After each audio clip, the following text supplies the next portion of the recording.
Bonjour à tous. D'abord, je vais me présenter. Donc, Céline Fourie-Gauthier, je suis conseillère municipale déléguée en charge de la prévention santé donc, auprès du maire de Lyon.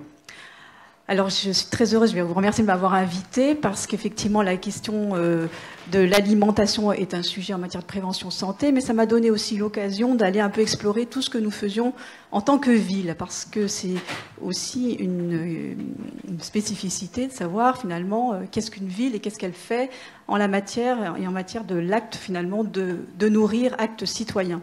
Une ville, comme vous le savez, c'est une collectivité. Et en l'occurrence, une collectivité qui n'a pas forcément de compétences propres en matière de santé. On devrait, enfin, tout ce qui est organisation des soins, vous le savez, c'est l'État et les agences régionales de santé qui s'en préoccupent. Pour autant, une ville comme une métropole, puisque nous sommes dans une grande métropole, se doit, agit, d'ailleurs parfois même le fait sans le savoir, agit sur ce qu'on appelle les déterminants de santé. Donc, juste, je vais vous présenter, alors j'ai pas entrée, plat, dessert, et je ne vais pas faire beaucoup de philosophie, mais je voulais vous situer un petit peu, je ne sais pas si vous connaissez un petit peu comment ça fonctionne en termes de, enfin, pour ce qui est des compétences de la ville, et puis ensuite vous donner un petit peu quelques exemples sur la manière dont une ville participe justement à ces questions du nourrir. Alors, quelques exemples qui vont sortir du champ de l'alimentation, juste pour vous dire que l'idée, c'est qu'on agit sur les déterminants de santé de manière globale et on ne le dit pas forcément beaucoup. Quand par exemple, on décide de supprimer une autoroute qui est en ville, on va agir sur la qualité de l'air et donc forcément sur la santé de nos concitoyens. Quand on décide d'aménager les berges, de faire des espaces piétons, de développer les modes doux, comme les modes actifs, maintenant on dit, donc l'utilisation des vélos, la marche à pied, les transports en commun, tout cela participe évidemment à la santé de nos concitoyens. Donc voilà, là on est dans le champ de nos compétences propres et c'est ce que nous faisons au quotidien. Nous faisons aussi, parce que nous le décidons, un certain nombre d'actions de prévention. Alors dans une grande ville, dans une grande métropole, il y a des actions que nous menons parce qu'il y a des problèmes de santé spécifiques. Je vais aller très vite, mais en ce qui concerne par exemple tout ce qui va être sida, IST, les problèmes des addictions, réduction des risques pour les jeunes, voilà. Donc on a des sujets un petit peu prioritaires. Et puis aussi, on a des territoires sur lesquels il y a plus de difficultés que dans d'autres. Je pense... Alors pour le savoir, quand j'ai été élue à la ville de Lyon, j'ai mis en place ce qu'on appelle un observatoire de la santé pour essayer de comprendre un petit peu quelle était la santé des Lyonnais. Et donc ce travail a été fait à l'échelle IRIS, donc à l'échelle vraiment des quartiers, et ressortait un certain nombre de caractéristiques. Et dans ces caractéristiques, et ça va rejoindre le thème de la journée du colloque, le thème, par exemple, on avait des... pardon, on avait des taux de diabète qui ressortaient de manière assez colossale dans certains quartiers, plus que d'autres. Et comme effectivement notre compétence n'est pas d'agir sur l'ensemble du territoire de la ville en matière de santé, parce que ce n'est pas notre compétence première, la question c'était finalement quelles sont les priorités? Comment est-ce que j'agis là où il y a le plus de difficultés? Et c'est ainsi que nous avons décidé d'agir sur certains territoires. Et c'est là que je vais peut-être parler de l'entrée, le plat et le dessert. Donc la question de finalement sur quel territoire nous devons agir, en plat principal vers quel public, est-ce qu'il y a des publics particuliers ou pas, ou est-ce qu'on parle à tout le monde, au grand public, et puis je terminerai aussi sur finalement comment donner du sens aussi à tout ça quand on est une ville par rapport aussi à l'ensemble de nos concitoyens. Alors, je vais commencer par les territoires dont je vous parlais, donc typiquement, et je vais vous donner un exemple, je pense que le mieux c'est de parler avec des exemples. Quand on a découvert des quartiers où on avait des taux de diabète extrêmement gravissimes, on s'est intéressé finalement aux questions de comment les personnes finalement se nourrissent, etc. On est allé sur le terrain, on a des associations qui sont sur le terrain, on a aussi des agents de la ville qui travaillent auprès des concitoyens, et notamment dans des quartiers comme la Duchère, qui était un des quartiers les plus en difficulté de ce point de vue-là.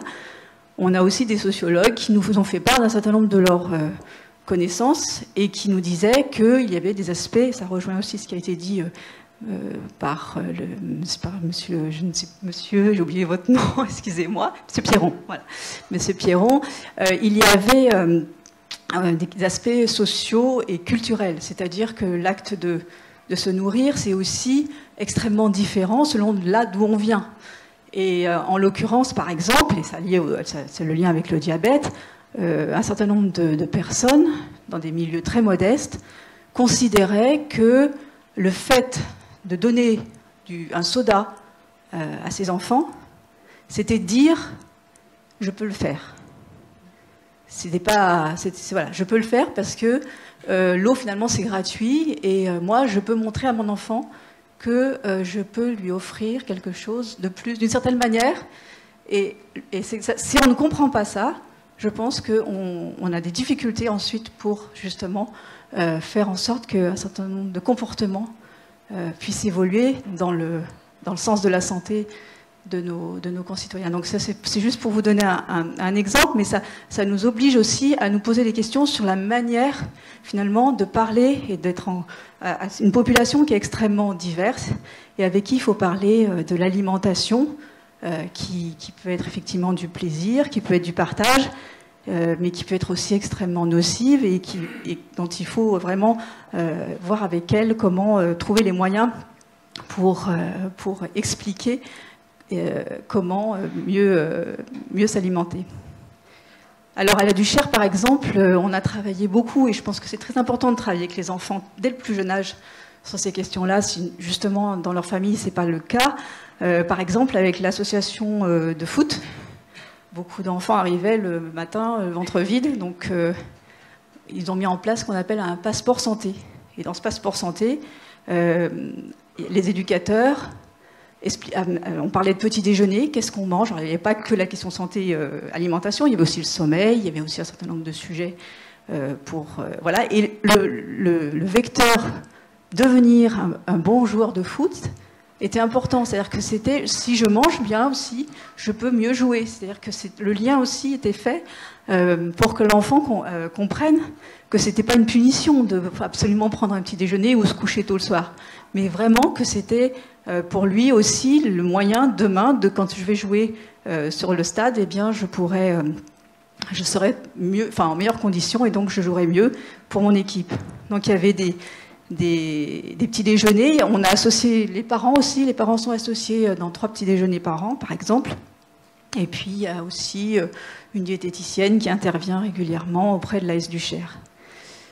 Ça, c'est un exemple. Il y a aussi pour les personnes qui sont les plus éloignées de ce qu'on appelle du soin, mais les plus éloignées de beaucoup de choses, hélas, on a mis en place le projet VRAC, qui s'appelle Vers un réseau d'achat groupé, ce qui permet aux habitants d'accéder à une alimentation vers laquelle ils ne vont pas, ou pas du tout, ou peu, pardon, les produits secs, les produits frais, les produits biologiques, les circuits courts, etc. Donc cette mise en place permet d'apporter aussi ces notions-là à une population qui en est très éloignée.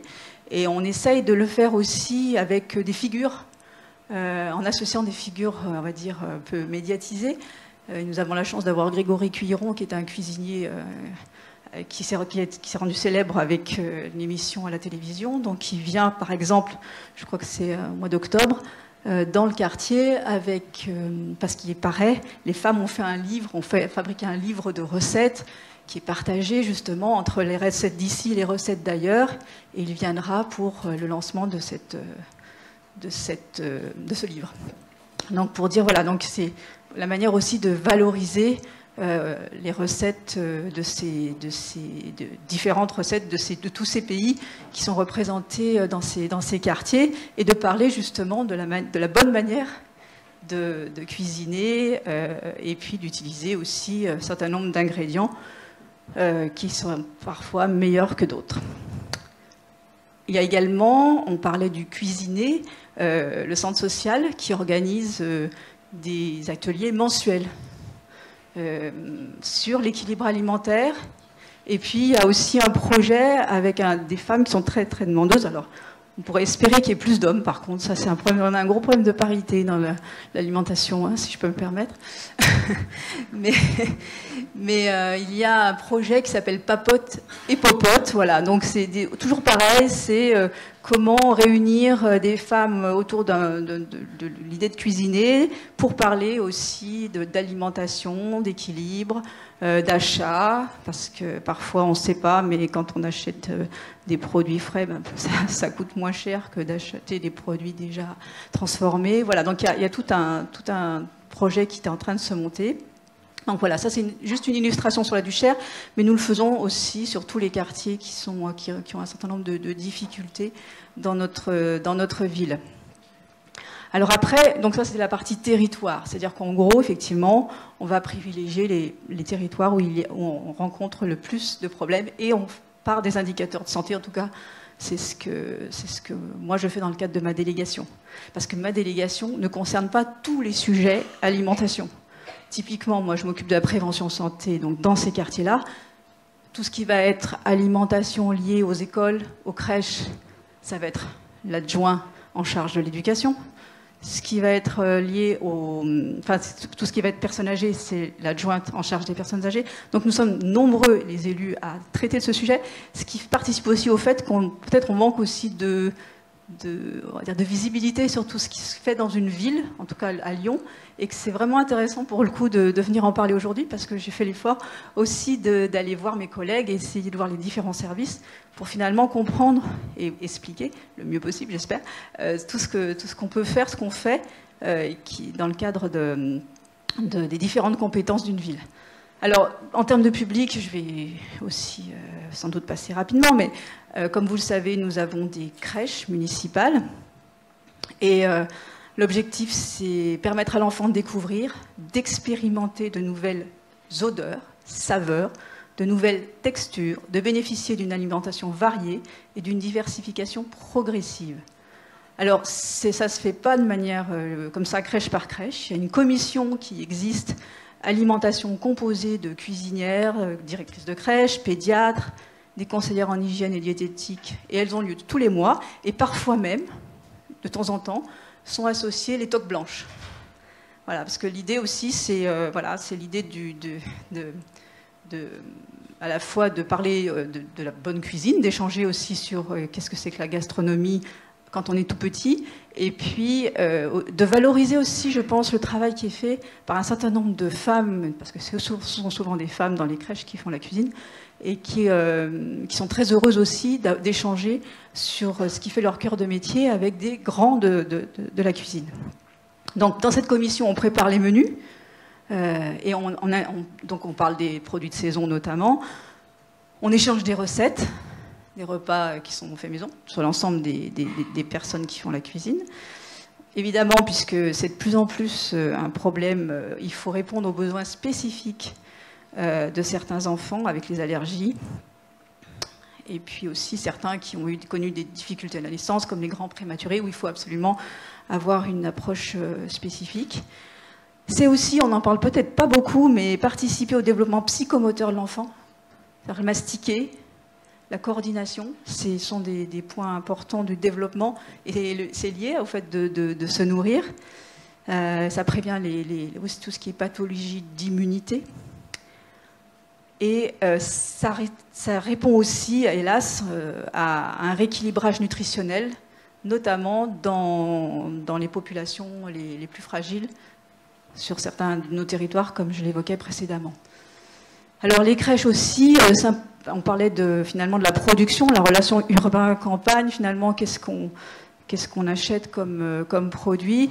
Dans tous les appels d'offres que nous menons dans les crèches, mais c'est pareil aussi pour la partie restauration scolaire, l'important pour nous, c'est effectivement de faire en sorte qu'on soit à la fois dans la qualité, mais aussi dans le développement durable. Donc les circuits courts sont privilégiés, le bio, les produits bruts de saison. Et l'approvisionnement est réalisé par les fournisseurs locaux.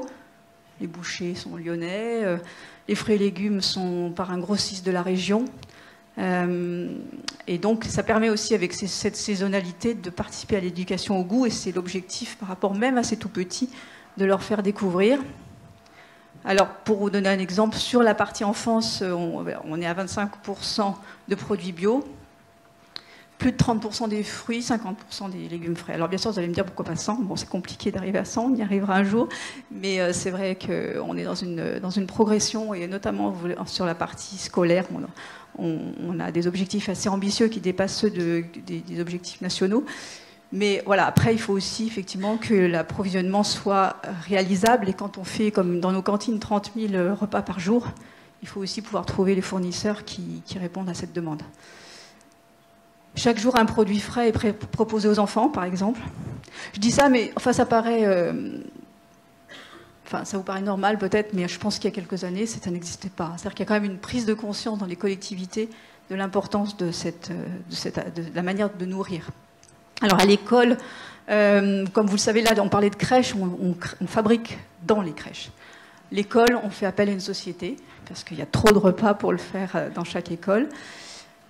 Et donc, c'est ce que je vous disais, aujourd'hui, on est à 32% de composants bio, 100% pour le pain, et on envisage d'être autour de 40% très prochainement sur le bio. Donc, il y a une variété imposée de fruits et légumes, de viande et poissons qui est imposée, selon le respect des recommandations nationales, bien sûr, hein, on est toujours dans ce cadre-là. Des produits locaux, alors autour de 55%, mais on a l'objectif d'augmenter aussi. Et puis, on travaille dans les écoles aussi, par exemple, avec l'Institut Paul Bocuse, afin de comprendre, parce qu'on a un fonctionnement par self, afin de comprendre comment les enfants choisissent. Qu'est-ce qui va déterminer, je choisis ça ou ça, dans la chaîne de... Voilà, sachant qu'on les oriente, qu'on fait en sorte qu'ils prennent quelque chose d'assez équilibré, mais quand même, c'est intéressant de se poser la question, comment? Et donc, il y a un travail qui a été fait, qui continue d'être fait, sur la manière d'aménager cette chaîne pour que finalement, attraper le fruit, ça soit plus évident, finalement, parce qu'il est placé là, parce qu'il est bien mis en valeur, etc. Alors, on va parler de nudge, je pense que vous connaissez. Mais pour autant, c'est vrai que ça participe aussi à la présentation, à la manière dont les enfants vont faire leur choix. Donc, il y a tout un travail qui est mené avec l'Institut Paul Bocuse dans ce cadre-là. Alors là, c'est les enfants. Je passe à l'autre bout, aux personnes âgées. Je suis un peu trop lente, non? Ça va? Je termine. D'accord. Les personnes âgées, donc, alors, pour l'heure, on est plutôt dans du circuit court, et avec des produits qui viennent pas très loin, hein, de Saint-Genis-Laval, pour donner un nom. Et par contre, ce qui est extrêmement surveillé dans nos résidences personnes âgées, c'est la manière dont c'est présenté, la qualité, parce que effectivement, ça compte énormément pour ces personnes qui sont plutôt en difficulté de nutrition, voire même en dénutrition. L'acte de manger, il faut vraiment que ça soit suscité, aidé, et c'est vrai que c'est important qu'il y ait un signe de plaisir. Voilà, donc il y a tout un travail qui est fait dans ce cadre-là. 2 mots pour dire que, là on parlait de consommation, il y a aussi de la production, et on rejoint aussi une demande citoyenne qui se développe de plus en plus en ville, qui est de faire des jardins partagés, c'est-à-dire de produire aussi finalement des petits, voilà, de faire à la fois des jardins fleuris, mais aussi du potager. Et donc nous encourageons absolument ces initiatives. Il y en a 50 à Lyon, alors on vérifie que les sols ne sont pas pollués, première chose, et ensuite les habitants, de manière partagée, vont cultiver et puis consommer. L'objectif, c'est de consommer ensemble. Donc c'est toujours l'idée de partage. Je vais juste vous lire un petit article. Dans le cadre d'une approche globale de la santé des individus et de l'environnement, c'est la convention que nous passons avec ces jardins. Les jardins partagés ont une dimension de prévention. Les jardinages développent l'attention portée à un bon équilibre alimentaire des jardiniers, tout en rendant compte de l'importance des rythmes saisonniers dans le fonctionnement de notre planète. En prenant soin de la terre, les jardiniers prennent soin d'eux-mêmes. Par le plaisir qu'il procure, le jardinage est un outil de stimulation sensorielle, psychique, motrice et relationnelle. Dans le cadre d'une éducation à la santé, de la prévention des maladies ou de soins curatifs, les jardins partagés peuvent donc être un espace pertinent de projet avec des professionnels de la santé du domaine social.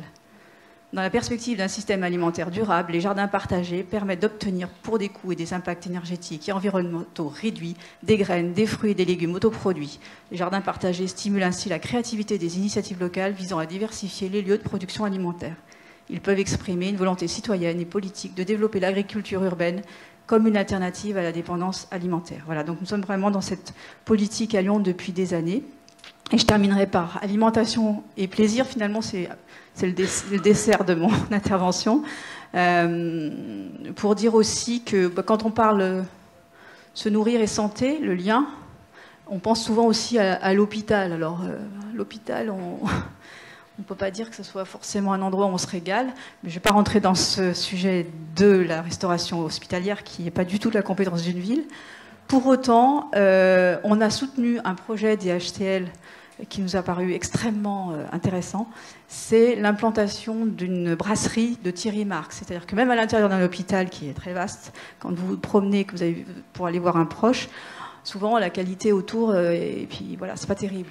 Et là, on a un très bon restaurateur qui a ouvert une brasserie, Thierry Marx, et l'idée c'était effectivement d'ouvrir l'hôpital sur la ville et puis de permettre à chacun de se dire finalement, dans l'hôpital aussi, on peut prendre plaisir au fait de manger.